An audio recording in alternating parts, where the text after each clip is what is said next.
오늘 주제는 시기입니다. 제가 그래서 이 시기에 대한 내용으로 말씀을 준비하려고 본문도 묵상하고 시기에 대해서 책도 찾아보고 저도 시기에 대해서 묵상하는 시간들을 한 주간 가졌습니다. 시기에 대해서 묵상하는데 저희 집에 있었던 한 일이 번뜩 생각나는 거예요. 어느 날 아침에 제가 일어나기가 너무 싫은 거예요. 출근하기도 싫고 집에서 하루 쉬면 좋겠는데 또 가야 하잖아요. 그래서 늦장을 부리다가 누워서 이제 저희 집에 있는 둘째 아이를 불렀습니다. 이지호! 아빠 일어나기 힘든데 뽀뽀해주면 안 돼! 이렇게 물었습니다. 그랬더니 지호가 자기 장난감을 가지고 놀다가 한마디 합니다. 아빠 형도 있잖아요. 얘기를 해요. 그래서 제가 지호야, 너가 뽀뽀해주면 아빠가 힘나서 일하러 갈 수 있을 것 같아. 제발 좀 해주면 안 돼? 제가 이렇게 사정을 했어요. 그랬더니 이 5살 난 이지호가 자리에 번뜩 일어나서 저한테 뚜벅뚜벅 걸어옵니다. 그때 제가 속으로 그래, 역시 또 막내니까 말을 잘 듣는구나, 이런 마음으로 이제 흐뭇하게 기다리고 있었는데요. 걸어오는데 이지호의 혼잣말을 제가 들었습니다. 진짜 아빠는 왜 나한테만 일 시키고 그래. 그게 딱 생각나더라고요. 시기를 말씀을 묵상하는데 5살 난 저희 집 둘째 아기도 누가 가르쳐 주는 것도 아니고 세상의 때가 묻은 것도 아닌데 혼자 편하게 놀고 있는 형을 시기합니다. 자기만 일한다고, 자기만 아빠에게 뽀뽀해 주러 가는 일을 한다고 시기합니다. 시기를 국어사전으로 찾아보면 이렇습니다. 남이 잘 되는 것을 샘하고 미워하는 것, 이것이 시기에 대해서 국어사전이 정의합니다. 성경에서는 시기에 대한 말이 나와 있는데요. 야고보서 3장 16절 같이 읽어볼까요? 시작. 시기와 다툼이 있는 곳에는 혼란과 모든 악한 일이 있음이라. 잠언 14장 30절입니다. 읽어볼게요. 평온한 마음은 육신의 생명이나 시기는 뼈를 썩게 하느니라. 네. 시기는요, 우리의 마음에 들어오는 감정인데 이 시기의 감정이 감정 자체로 끝나지 않고 이 시기가 발전하고 점점 커져서 증오, 험담, 비난, 다툼, 미움, 분쟁이라는 구체적인 죄의 모습들을 낳게 됩니다. 이 시기를 제가 한 주간 묵상하고 준비하는데 3가지의 특징이 있더라고요. 첫 번째 특징은 시기의 대상입니다. 여러분들 가만히 생각해 보시면요, 어떤 사람은 시기할 때 불특정 다수, 나와 관계없는 멀리 있는 사람을 시기하지 않고 가까운 사람 혹은 나와 비슷한 재능을 가진 동질의 기능을 가진 사람들에게 이제 시기를 내는 거죠. 제가 만약에 맨날 TV에 나오는 연예인들을 보면서 제가 시기한다고 생각해 보세요. 연예인 걔 있잖아 막 이러면서 시기하면 아마 제가 이 자리에 서면 안 되겠죠. 병원에 가서 상담을 받고 진료를 받아야 되겠죠. 고대부터 이 시기는 형제에게 짓는 죄라고 분류를 했습니다. 가까운 사람에게 짓는 죄라는 거죠. 우리도 비슷한 나와의 또래 혹은 나와 관계가 있는 사람, 나와 비슷한 일을 하는 사람, 나와 비슷한 재능을 하면서 나랑 근처에서 이렇게 오가는 사람을 대해서 시기를 하지 20대의 청년이 70대의 노인을 시기하지 않습니다. 반대로도 시기하지 않아요. 우리 속담에도 사촌이 땅을 사면 배가 아프다라고 이 시기에 대해서 내려오는 이 속담이 있죠. 사촌이라는 이 대상에 우리가 집중할 수 있습니다. 낯선 외지인이 땅을 사건 개업을 하던 좋은 일을 하던 그런 것들은 전혀 우리에게 배가 아프지 않은데 나랑 똑같이 지내던 사촌이 어느 순간 땅을 사기 시작하면 배가 아프기 시작하는 거예요. 피터 케이브라는 철학 교수가 쓴 사촌이 땅을 사면 배가 아픈 철학적 이유라는 책이 있습니다. 이 책에서 시기에 대해서 설명할 때 독일어 샤덴프라이덴이라는 말을 들어 설명하더라고요. 이 고통을 말하는 샤덴과 기쁨을 말하는 이 프라우데의 합성어입니다. 그러니까 이 뜻은 뭐냐면 상대방의 고통을 보고 내가 기뻐한다라는 것을 말하는 거예요. 동서고금을 막론하고 나와 가까우니 혹은 다른 이가 잘 되는 것은 배가 아파하는 것 같습니다. 이 책에서요, 사촌이 땅을 사면 배가 아픈 이유에 대해서 설명하는데 논리 균형 감각이라는 이야기로 설명을 하더라고요. 이 이야기는 나보다 잘 나가는 사람이 불행을 보면서 고소해하는 이유는 무너진 평등이 다시 회복되었다고 느끼기 때문이다.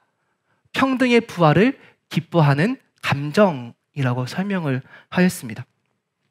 이 두 번째 시기의 특징은요, 모든 사람에게 찾아오는 죄라는 거예요.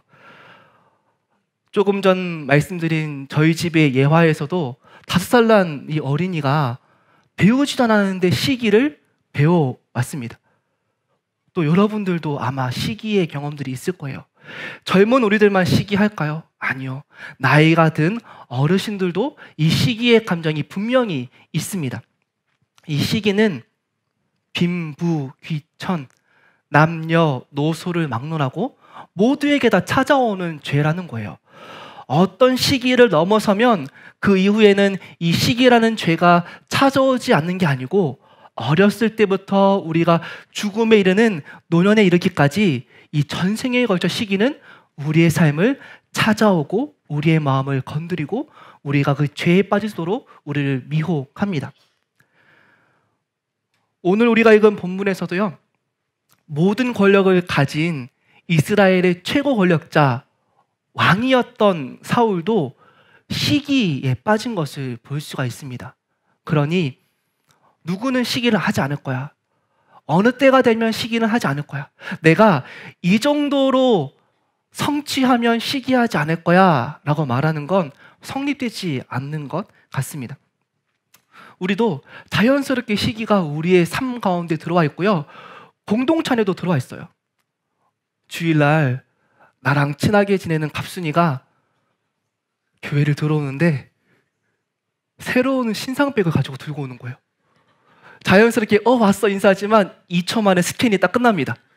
그리고 저거는 어느 브랜드에 언제 나온 거고 얼마 정도 하는지를 알아채거나 혹은 찾아보거나, 그리고 소문이 쫙 나죠. 형제들은요, 어떤 형제가 IT 기계를 가져오거나 혹은 새로 차를 뽑으면 멀리서도 이렇게 새로운 차가 오면 안 보는 듯 하면서 이렇게 살 보다가 내리면 차 샀네? 제가 언제 차 샀지? 이렇게 하는 마음들이 생기잖아요. 이 시기에 대해서 묵상하다가 시기가 부러움과 한 짝이겠구나라는 생각이 들었습니다. 그러니까 부러운 감정과 시기는 늘 붙어 있는 거구나라는 생각을 하게 됐어요. 인간은 누구나 나와 비슷하다라고 생각하는 타인이 새로운 것을 소유하거나 새로운 것을 경험하게 됐을 때 부러워하는 마음이 들어요. 그거는 자연스러운 감정이에요. 여러분, 내 마음에 다른 사람을 부러워하는 마음이 들었다고 내가 죄지었어 이렇게 움츠러드실 필요가 없습니다. 이 부러움은 자연스러운 마음이거든요. 그런데 이 부러움이라는 감정이 시기라는 죄로 발전되고 우리를 끌고 가지 않도록 우리는 분별하고 주의를 기울일 필요가 있는 거예요. 부러움이라는 자연스러운 감정이 시기라는 죄로 변질되는 그 순간 우리의 삶은 작은 시기였던 것 같은데요, 그 작은 시기가 미움, 분쟁, 다툼, 중호, 한담, 험담, 이렇게 우리를 계속 죄의 열매들을 맺어가도록 인도하고 이끌어가기 때문에 그렇습니다. 세 번째 특징은요, 이 시기는 우리의 삶에 직접적인 영향을 미친다라는 사실이에요. 다른 사람의 성공이나 소유를 부러워하는 마음은 우리에게 드는데, 여러분, 이 부러운 마음은요, 우리에게 성장하게끔 만드는 동력이 될 수도 있어요. 나와 같이 맨날 오락실에 가고 놀던 그 친구가 어느 순간 멋지게 어떤 성취를 이룬 거예요. 그럼 그 순간 부러운 마음이 들면서 나도 더 이상 놀지 말고 뭐를 준비해 봐야겠다라는 자기 개발의 계기가 될 수도 있습니다. 혹은 어떤 친구가 어느 순간 되게 어른스럽게 느껴지는 거예요. 그러면 그 친구를 보고 순간 같이 코 찔찔이던 애가 언제 저렇게 컸지? 이러면서 나도 좋으면 닮아야지 라고 생각하는 성장과 성숙의 계기가 될 수 있어요. 저도 늘 함께 동역하는 우리 전원사님, 목사님들을 보고 제 성장의 도구로 삼습니다. 시기하지 않고요. 성장의 도구로 삼고 있으니 여러분들 마음껏 우리 전사님, 목사님들 사역할 수 있도록 자꾸 요청하시고요. 설교도 제가 광고 한번 드렸죠. 그 죄를 가장 설명하기에 적합하다. 제가 이 죄는 이 교역자에게 설교 들으면 평생 안 짓겠다라고 하시면 여러분 이 주보에 있는 더 들음 QR코드로 신청하시면 적극 반영하도록 하겠습니다. 이 시기심이 부정적으로 반응할 때는 이 두 가지 양상으로 벌어져요. 첫 번째는요, 나를 죽이든지, 두 번째는 옆에 있는 그 친구를 죽이든지입니다. 자기 폭이 나를 죽이는 거예요. 시기하는 그 순간 나는 뭘 해도 안 돼. 나는 도무지 따라갈 수가 없어. 내 인생은 아무 쓸모가 없어. 나는 열심히 해봤자 늘 같은 처지야. 이러면서 자기를 부정적으로 인식하고 바라보고 더 이상 자기 안에 있는 아름다운 모습을 발견하고 성취를 이루거나 하나님께 나아가지 못하도록 그 자신을 꽁꽁 둘러매는 나를 죽이는 죄, 자기 포기의 죄로 발전될 수 있습니다. 한편으로는요, 타인을 죽이는 죄예요. 이 죄는 나를 너무 사랑하기 때문에 그래요. 자격도 안 되는 쟤가 저렇게 한단 말이야 라고 하면서 그 상대방을 깎아내립니다. 그리고 교묘하게 그 상대방이 실패하기를 원하고 혹은 우리가 방해하지는 않을지라도 도와주지도 않는 그런 모습을 가지게 되는 거죠. 미워하는 감정이 부풀어 오르고 그 친구를 공격하고자 하게 되고 회사에서도 끌어내리고자 깎아내리고자 악한 마음들, 악한 수법들을 사용하기도 합니다. 여러분, 그래서요, 우리 마음에 찾아오는 이 부러움의 감정과 자기 자신을 죽이거나 타인을 죽이는 이 시기의 죄와 우리가 분리해서 구분할 수 있어야 돼요. 이 부러워하는 마음이 너무 커지다 보면 어느 순간 이게 나를 죽이거나 상대방을 죽이는 죄로 변질되기가 너무나 쉽습니다. 여러분, 그래서 마음 가운데 부러운 마음이 들면 죄로 넘어가지 않도록 그 자리에서 분별하기를 힘써 해야 됩니다. 오늘 본문에 보면요, 최고 권력자였던 사울도 시기하는 것을 볼 수가 있거든요. 오늘 본문의 등장인물은 3명입니다. 다윗과 요나단, 그리고 사울 왕이었습니다. 2절을 메시지 성경으로 보면 이렇게 표현합니다. 같이 읽어볼까요? 시작. 사울은 그날 다윗을 집안 식구로 받아들이고 다시 아버지의 집으로 돌아가지 못하게 했다. 이게 사무엘상 18장 본문인데요. 17장 본문이 뭐냐면 다윗과 골리앗의 전투예요. 그러니까 바로 직전에 이스라엘 군대가 블레셋 군대 앞에 사기가 저하되어 전쟁에 질 그 위기의 순간 가운데 소년 다윗이 하나님의 이름이 망령되이 일컫는 것을 참지 못하고 골리앗과 상대하기 위해 전장에 나아가 골리앗을 이기고 그의 칼로 골리앗의 머리를 베어오는 그 사건 직후에 사울이 다윗을 보고 또 그가 말하는 것을 보고 너무 마음에 들어서 집에도 못 가게 하고 자기의 왕궁에 들인 거예요. 그리고 가족처럼 그를 여기겠다 했습니다. 5절 읽어볼까요? 시작. 다윗은 사울이 보내는 곳마다 가서 지혜롭게 행하여 사울이 그를 군대의 장으로 삼았더니 온 백성이 합당히 여겼고 사울의 신하들도 합당히 여겼더라. 이 다윗을 사울 왕은 군대의 대장으로 삼았습니다. 군대 대장이 된 다윗은 가는 곳곳마다 승리를 이뤘고요. 이 사울은 이 다윗을 기뻐하고 칭찬했겠죠.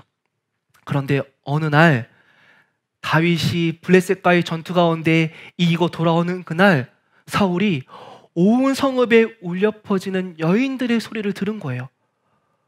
아마 백성들의 마음이었고 백성들의 소리였겠죠. 사울은 천천히요, 다윗은 만만이라는 이 소리를 듣게 된 거예요. 이 말을 듣자마자 이 사울에게는 분노와 시기가 차오릅니다. 8절 같이 읽어볼까요? 시작.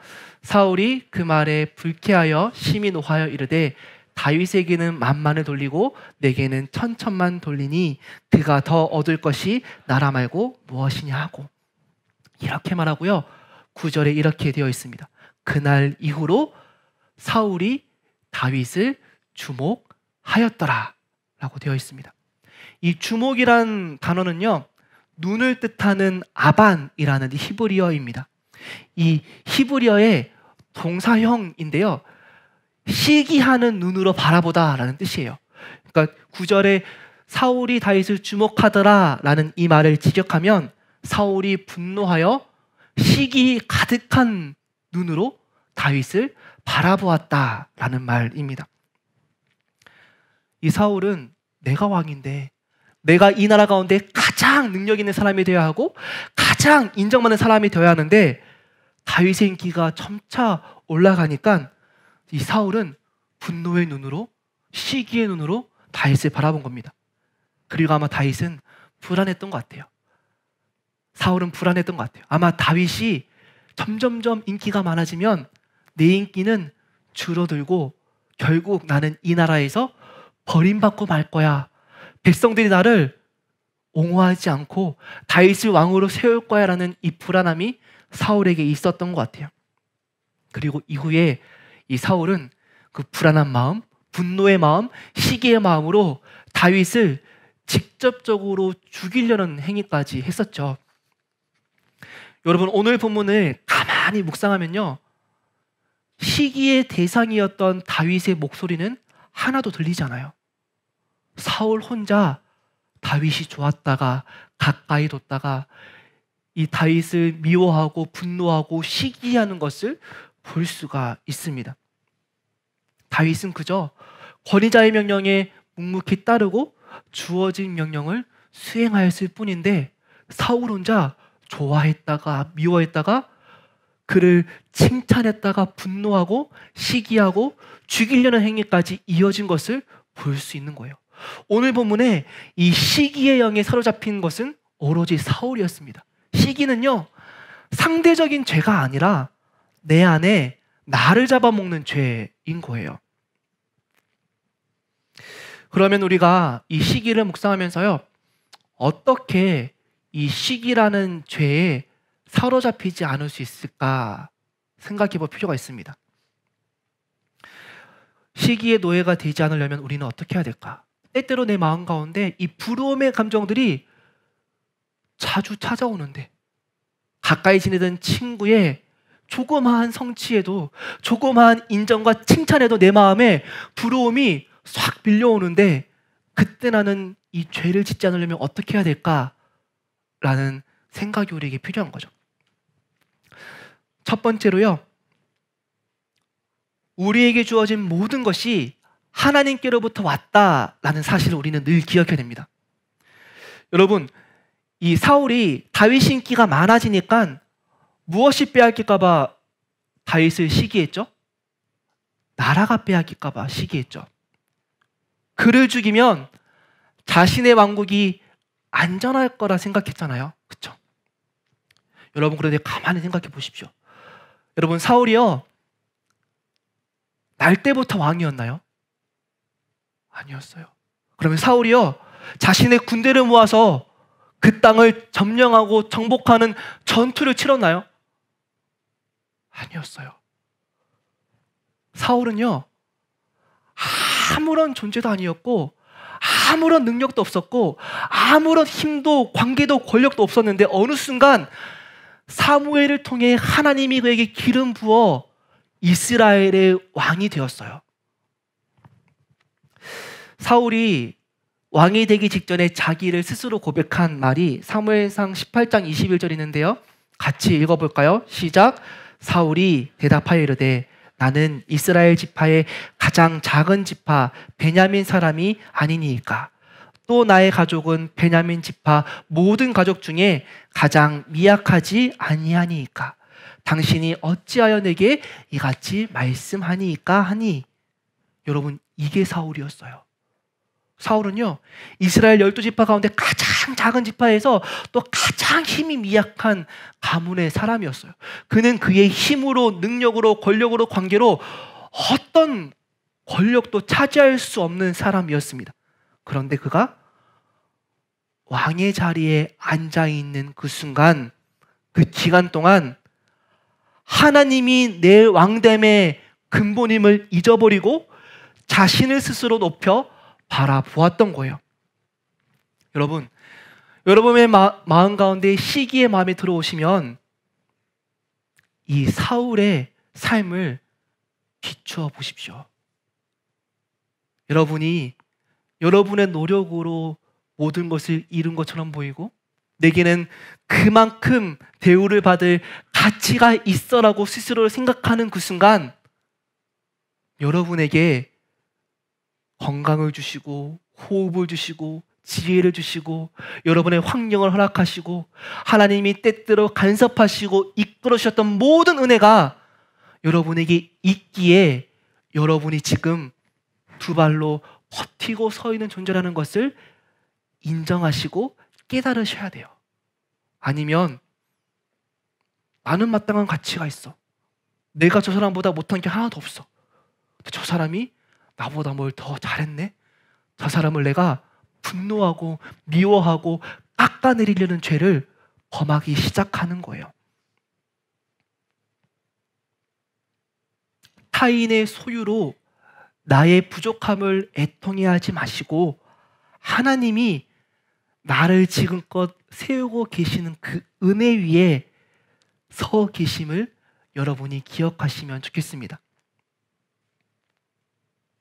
이 시기로부터 벗어나는 가장 첫 번째 바탕은요, 시기하는 마음을 없애버려야지, 내가 어떻게 해야지, 내가 무엇을 연습하고 훈련해야지. 여러분, 그게 아니에요.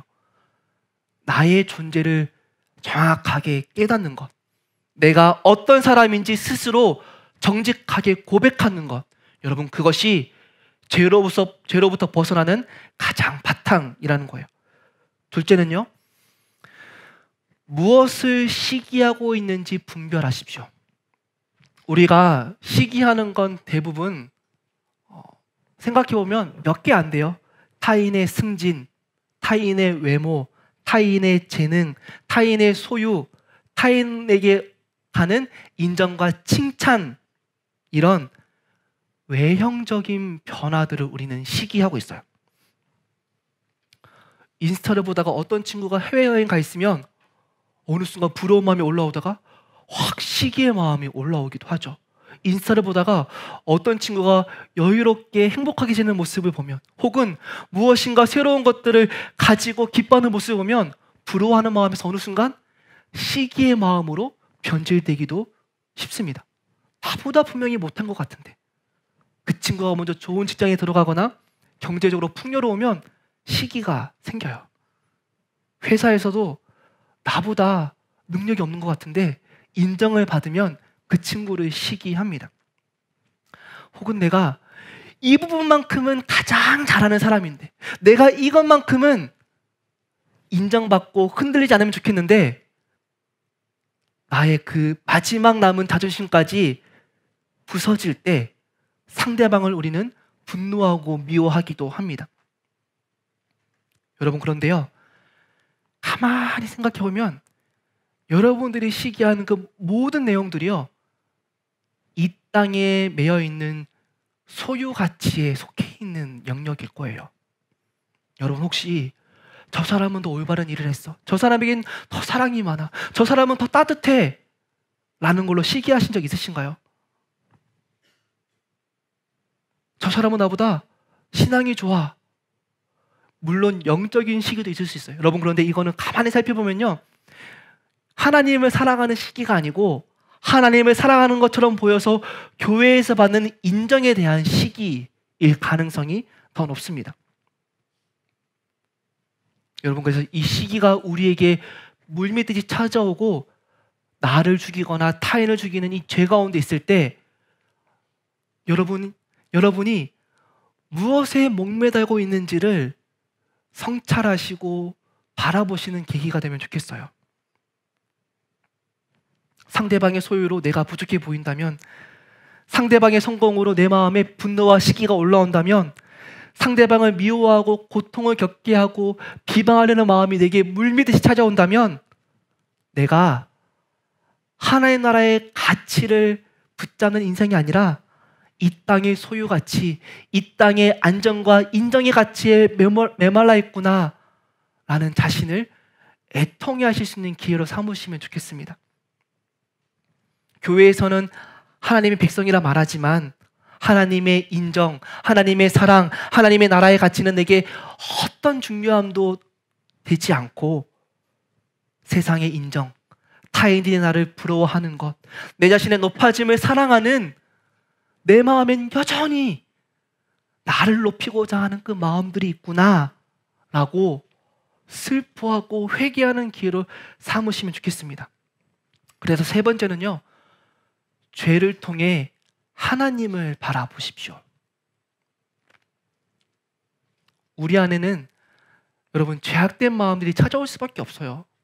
한 주간 어떤 죄든 우리의 마음을 물밀듯이 찾아왔다가 빠지고 혹은 그 자리에 꽈리를 트고 앉아서 버티고 나아가지 않는 게 우리의 삶이에요. 여러분, 죄가 없는 완벽한 삶을 추구하다가 포기하고 나는 어쩔 수 없나 봐 라고 말하지 마십시오. 여러분뿐 아니고 저도 모두가 그 죄의 위협 가운데 살아가고 있는 불안한 인생입니다. 그런데 여러분에게 죄가 찾아오면요, 아무렇지도 않게 시기, 이게 뭐 큰 죄라고, 내 마음으로만 그 사람 미워했는데 이게 뭐 큰 죄라고, 이렇게 아무렇지도 않게 여기고 넘어가지 마시고 그 시기를 분별하시고 여러분이 그 시기를 하나님 앞에 올려놓으셔야 돼요. 우리가 이 죄에 대해서 가벼이 여기고 드러나지 않는다고, 그 죄를 아무도 모른다고 은근슬쩍 넘어가면 어느 순간 그 죄가, 그 시기의 마음이 나를 굳어지게 만들고 더 차갑게 만들고 그 시기를 통해 더 탐욕스러워지고 더 미움의 화신이 되고 이웃을, 동료를, 친구를 사랑으로 대하지 않고 비인간화시키고 대적하는 그 지옥과 같은 삶을 스스로가 살아가게 되어 있어요. 여러분, 사울의 삶 가운데 요나단과 다윗은 지옥과 같은 삶이 아니었어요. 그런데 사울 혼자 자신의 왕궁에서, 자신의 자리에서 시기의 죄로 인해 혼자 이 지옥의 아픔을 맛보고 있었잖아요. 우리가 죽음에 이르는 7가지의 죄들을 하나하나 살펴봅니다. 여러분, 죽음이 궁극적으로 뜻하는 바가 뭐예요?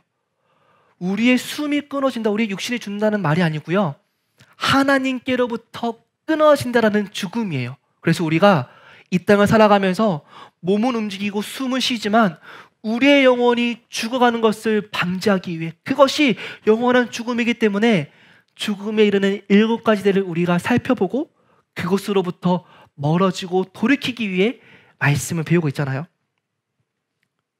그런데요, 여러분, 이 죄들에 대해서 말씀을 들을 때 여러분들이 어떤 마음을 가지셔야 할까요? 죄에 대해 배우셨으니 이것은 어떤 죄, 어디에 속하는 죄라는 죄 감별사가 돼가지고 쟤는 지금 무슨 죄를 짓고 있어, 나는 어제 어떤 죄를 지었어, 나는 어제 교만의 아들의 죄를 지었어. 여러분, 그렇게 죄 감별사가 되실 겁니까? 혹은 몰랐는데 내 안에도 시기라는 죄가 있네 라는 죄에 대한 지식을 습득하고 인정만 하실 겁니까? 여러분, 우리가 죄에 대해서 살피는 이유는요, 딱 한 가지예요. 죄를 알기 위해서도 아니고요. 내 안에 죄가 있다는 것을 깨닫기 위함도 아니에요. 죄를 배우는 이유는요, 그 죄를 통해 하나님께 나아가기 위함이에요.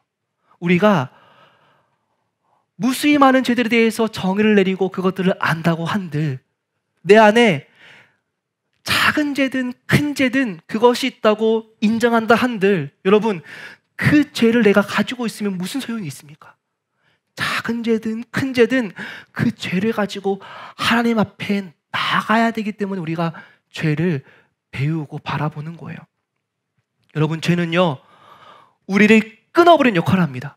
죽음에 이르게 합니다. 우리의 몸은 움직이는 것 같고 우리의 숨은 쉬는 것 같지만 우리의 영혼은 하나님께로부터 단절되고 죽어버리게 만들어요. 죄가 그렇게 무서운 성질을 가지고 있어요. 여러분, 그런데요, 놀라운 사실이 또 있잖아요. 우리가 그 죄를 하나님께 가지고 나아가면 그 죄는 우리를 끊어버리지 못해요. 우리가 그 죄를 하나님께 드러내놓기만 하면 그 죄가 더 이상 우리를 속박하지 못해요. 하나님이 그 죄를 해결해 주시고 의롭다 하시고 이끌어 주시기 때문에 그렇습니다. 우리에게는 생명의 은혜가 있기 때문에 그런 거예요. 여러분, 그 죄를 들고 하나님 앞에 나아가면요, 살 길이 열리는 거예요. 내 죄를 발견하고 그 죄를 내가 가벼이 여기지 아니하고 두렵고 떨리는 마음으로 하나님께 올려드리면 그때 내게 은혜가 부어지는 거예요. 여러분, 오늘 설교는요, 단순히 내가 생각지도 않았던 시기에 대한 정의를 알았네, 나도 죄가 있었네라고 동의하는 시간이 아닙니다. 우리 안에 도적대와 같이 물밀듯이 찾아오는 이 죄악들, 숨어있는 소리를 집어삼키려는 이 죄악들을 발견해서 그 죄를 하나님께 나아가는 도구로 삼는 시간이 오늘 이 예배 시간이라는 사실이에요. 여러분, 그래서요, 난 예수 믿어 라는 지적인 동의, 난 크리스천이야 라는 스스로의 자아 정체성을 확립하시는 것으로 여러분, 구원을 이룰 수 있다고 확신할 수가 없어요. 여러분, 그래서요, 우리가 날마다 말씀 앞에 서야 되는 거예요. 여러분, 그래서 우리가요, 매주 매일매일 이 예배의 자리를 지켜야 되는 거예요. 우리는 완악한 존재입니다. 악한 죄악들이 날마다 우리에게 물밀듯이 찾아오는 연약한 존재예요. 그런데 우리가 죄가 있다는 것을 인지하거나 인정하지 못하는 순간 내 영혼은 어느 순간 얼어붙어 있고 굳어 있고 죽어가고 있습니다. 그런데 우리가 말씀을 바라보면요, 그 말씀이 거울이거든요. 내 심령 안에 있는 작은 죄들, 큰 죄들을 속속들이 우리에게 드러나게 하시고 보게 하시고 애통케 하시고 회개케 하시는 은혜가 이 말씀 가운데 있다는 말이에요. 여러분, 그래서 말씀의 거울로 나를 비추지 않으면, 말씀을 배워서 내 가운데 있는 이 죄들을 끄집어내서 그것들을 하나님께 올려드리지 않으면 여러분들은 살았다 보이나 죽은 자요, 숨을 쉬는 것처럼 보이나 하나님께로부터 단절된 생명으로 살아갈 수밖에 없습니다. 여러분, 말씀 앞에 서면요, 남루한 우리의 모습이 보여요. 그래서 여러분들에게 그렇게 함께 말씀을 배우고 함께 예배 시간에 말씀에 집중하고 함께 여러분들에게 성경 말씀을 배우자고 여러분에게 권유하는 겁니다. 여러분, 우리의 남루한 모습이 어때요? 세상의 인정에 목말라 살아가요. 세상의 칭찬에 목말라 살아가요. 친구들의 부러움을 받기 위해서 내 시간, 내 에너지를 다 소비하고 허비합니다. 우리의 목마른 인생이 그러해요. 그래서 우리가 SNS에 좋은 사진 한 컷 올리기 위해서 내 에너지를 전부 쏟아붓고 사람들이 좋아요 누르고 부럽다 말하는 그것에 우리가 기뻐하고 무엇인가 된 것 마냥 우리의 삶이 뿌듯해집니다. 좋은 차를 타고 좋은 직장을 가지고 좋은 집을 소유하고 좋은 배우자를 만나 좋은 가정을 보여주는 게 나는 괜찮은 사람이야, 나는 멋진 사람이야 라고 보이고 싶었던, 인정에 메말랐던 우리의 외로운 인생에 기인했던 모습인 거예요.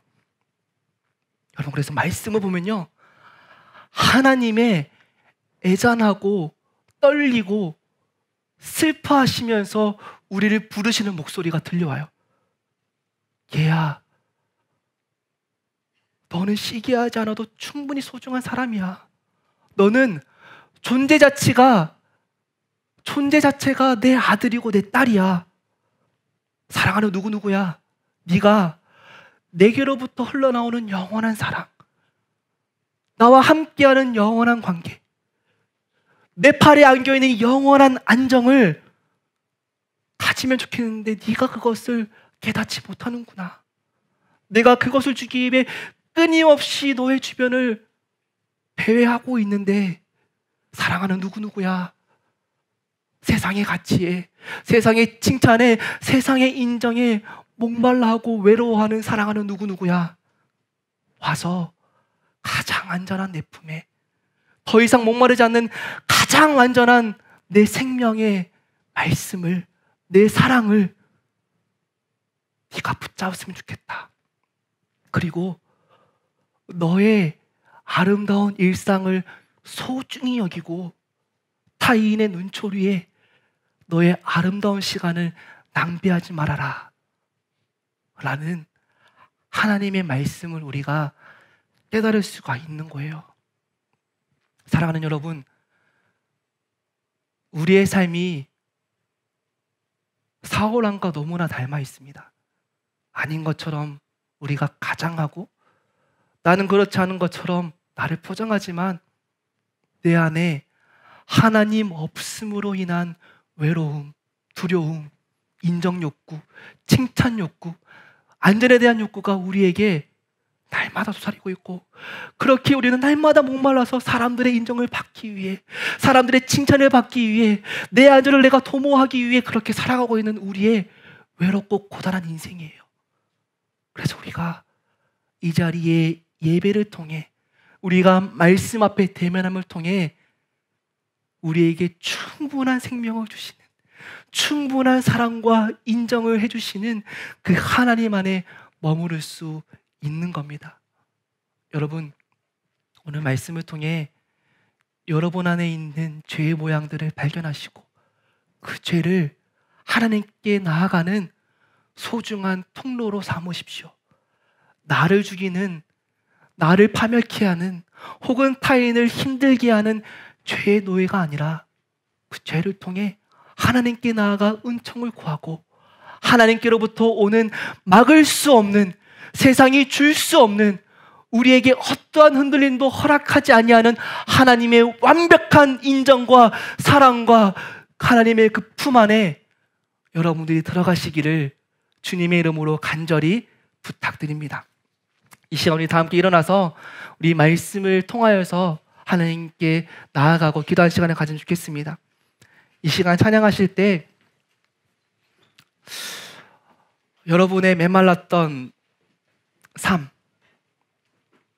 부단히 노력해야 됐던 내 초라한 인생, 다른 사람에게 말할 수 없었지만 늘 날마다 나에게 찾아왔던 두려움과 외로움과 부러움이라는 이 비교의 감정들, 여러분 그것들요 혼자 감당하지 마시고, 혼자 괜찮은 척 포장하지 마시고 하나님께 올려놓으세요. 하나님, 저 외로워요. 하나님, 저 불안해요. 하나님, 저 무엇이 되고 싶어요. 하나님, 저 이러이러한 삶 살고 싶어요 라고 여러분 하나님께 내놓으시면 하나님이 말씀하실 거예요. 얘야, 내가 그것들을 너에게 이미 허락하였다. 얘야, 내가 너와 함께 하겠다. 얘야, 너는 다른 누구와 비교할 수 없는 가장 아름다운 내 딸이야, 내 아들이야. 그런 거에 너의 인생을 허비하고 낭비하지 마. 내 사랑 안에, 내 품 안에 와서 잠겨. 이 말씀을 우리가 붙잡을 수 있습니다. 이 시간 우리가 하나님의 사랑 앞에 우리 나아가십시다. 찬양하실 때 하나님은 나를 지키시는 자, 우리 고백을 하나님께 올려드리면서 찬양하겠습니다.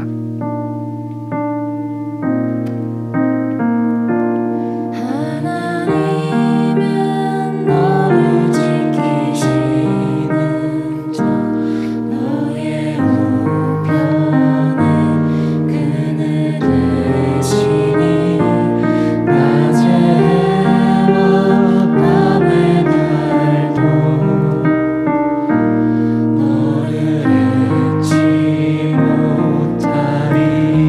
하나님은 나를 지키시는 자. 하나님은 나를 지키시니 나의 환난을 명쾌하시니 나의 환난을 명쾌하시니 그가 나를 지키시리라. 그가 나를 지키시니 나의 출입을 지키십니다. 나의 출입을 지키시니 하나님은 나를 지키시는 자. 하나님은 나를 지키시니 나의 우편에 그늘 계십니다. 나의 우편에 그늘 낮의 해와 밤의 달도 나를 해치 못합니다.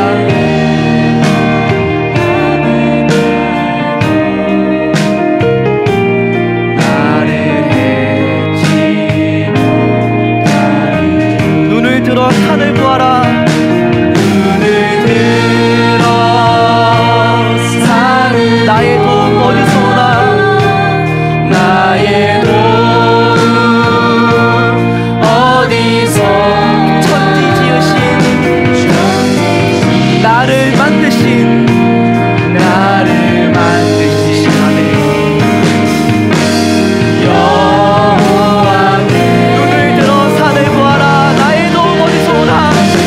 눈을 들어 산을 보아라 나의 도움 어디서 천지 지으신 나를 만드신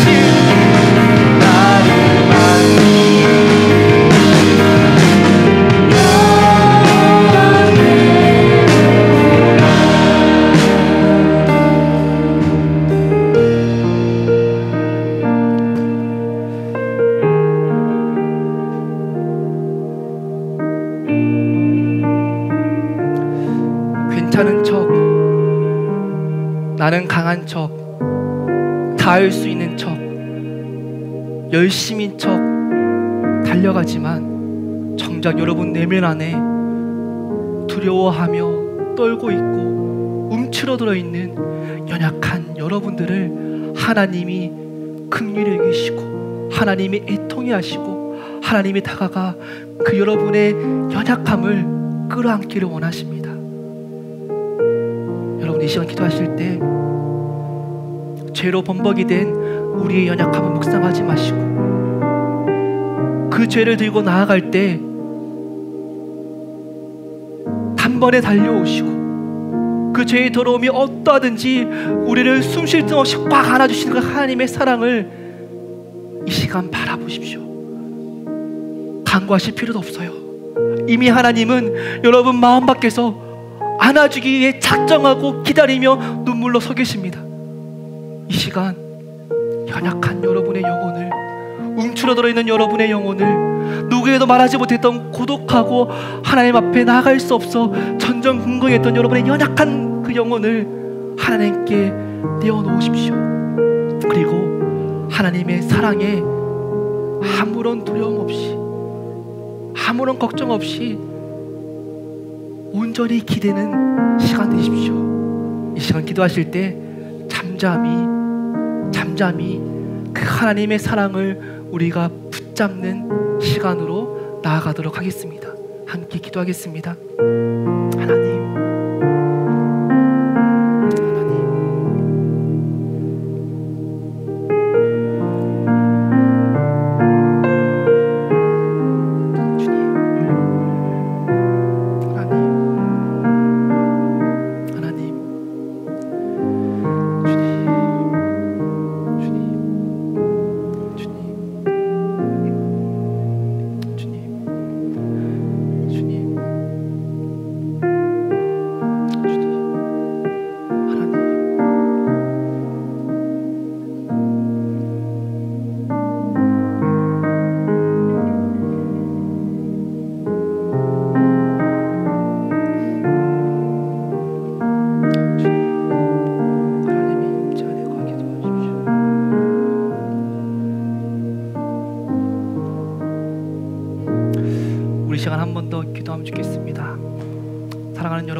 한국교회를 위해 기도해 주십시오.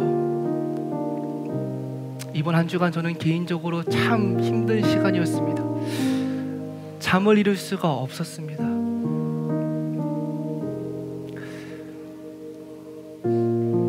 제일 크다는 교회가 세습을 했고 그 세습을 합하다고 허락하는 그 일들이 이번 주에 있었죠. 어떤 분에게는 이 사실이 중요할 수도 있고 또 어떤 분에게는 지나가는 뉴스가 될 수도 있는데요. 저는 마지막 믿었던 보루가 무너지는 느낌이었습니다. 하나님의 공의와 하나님의 정의가 사람의 욕망 앞에 무너지는 것처럼 느껴지는 참담함이 제게 있었습니다.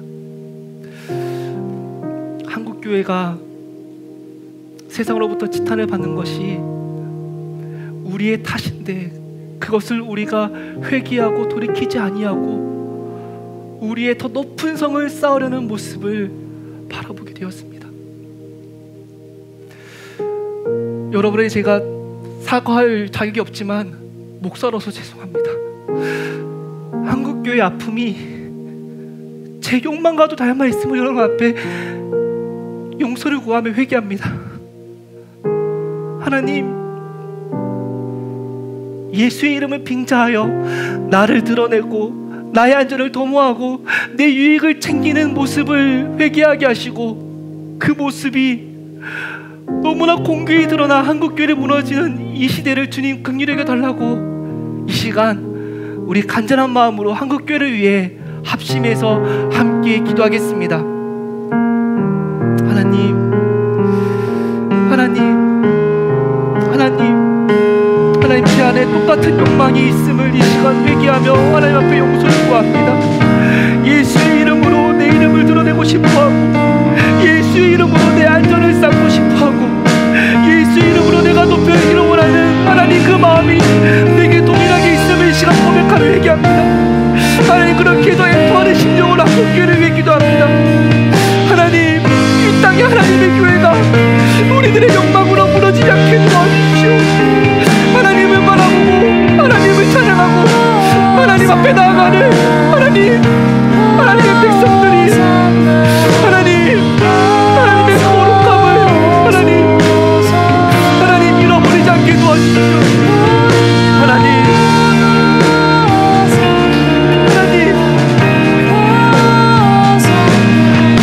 무너져간 한국교회를 긍휼히 여겨주시고 하나님 내 안전과 내 권력과 내 욕망을 탐하는 하나님 이 땅의 모든 악한 세력들을 주님께서 새롭게 하여 주옵소서. 하나님 먼저 목사들이 예수 앞에 무릎 꿇게 하시고 내 것을 포기할 수 있는 믿음 허락하여 주십시오. 하나님 먼저 교회의 지도자들이 하나님을 두려워하며 하나님 앞에 하나님 범죄하지 않도록 도와주십시오.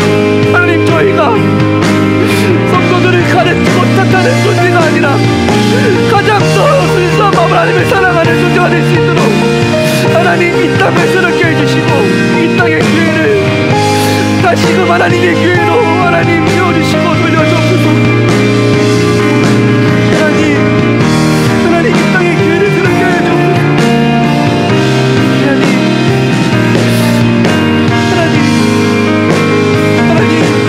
하나님 우리가 하나님을 사랑하는 하나님 탐욕의 고리에 물들어 있는 하나님 이 교회를 긍휼한 마음으로 품고 하나님 우리가 기도하며 하나님의 그 일에 하나님 우리가 함께할 수 있도록 우리 도와주옵소서.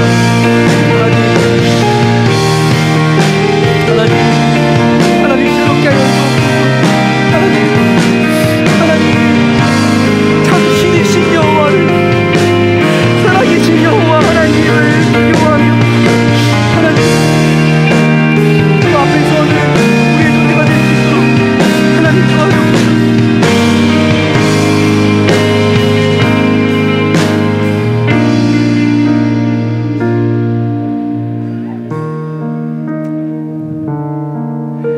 이제는